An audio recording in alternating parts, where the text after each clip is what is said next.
Welcome back to the Adventures of Chris and Mike. In this episode, we're going to be visiting the historic Fort Meade Museum in Sturgis, South Dakota. Join us now as my good friend Chuck Rambo takes us on a tour of the historic Fort Meade Museum. The Custer Battle is anticipated by the Indians in large part because on June the 11th, the Lakota have a very, very sizable Sundance. The principal dancer is Totanki Otanka, Sitting Bull. And in the dance, which lasts from June the 11th to the 14th, Sitting Bull has a vision, a blue hail falling out of the sky. When it hits the ground, it changes into the form of soldiers, dead soldiers. And so Sitting Bull told the people that we are going to have a magnificent victory, a victory in which we kill a lot of the soldiers. But he said, you must not cut up the soldiers, you must not steal from the soldiers, because that would reverse our fortunes. At the Little Bighorn battle, the people mutilated and robbed from the bodies.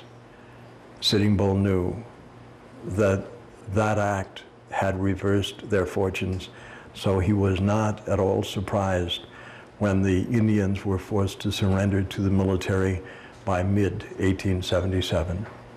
The last of the large numbers of Sioux and Cheyenne surrendered in 1877, by May of 1877. And to all intent and purposes, there were no other large military problems, except, of course, the government did not know that the Indian Wars, to all intent and purposes, would be over. In mid-1877, the federal government had a bill going through Congress which provided the funds to establish a post somewhere within the Black Hills confines. As early as 1857, a young lieutenant by the name of G.K. Warren had come through on the exploration of the Black Hills, and he actually had not been able to get into the Black Hills because of the Indians stopping him at that point. He had all of 21 soldiers. He had as a guide, a French Canadian, and a geologist was along by the name of Dr. Ferdinand Hayden. In 1855, in March, Dr. Ferdinand Hayden had come up to Bear Butte, had found gold, and had found the anemone, the flower that is recognized as our state flower.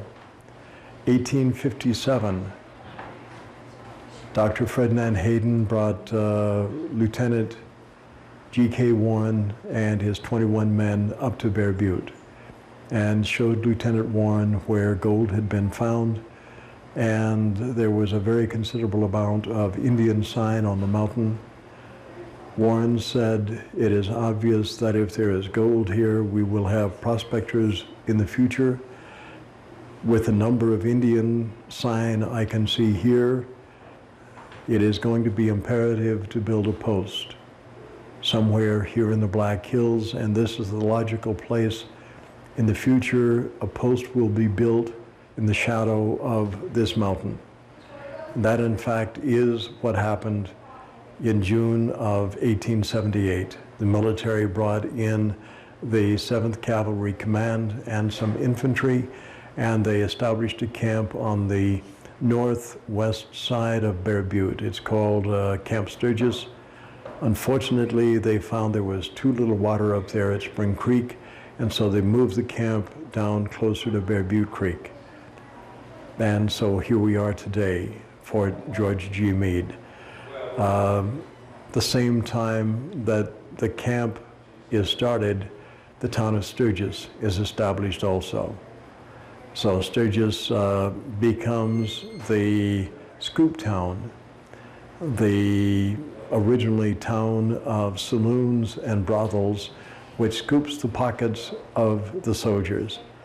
Now, unfortunately, the motorcycle rally, the town has become almost again a town of saloons. I haven't heard of very many brothels, but certainly a town of saloons with a motorcycle rally that Sturgis is famous for. But the post is established in 1878. We are now 125 years down the road, and the post is used now as a training site by the National Guard for the officer candidates of some 17 different states.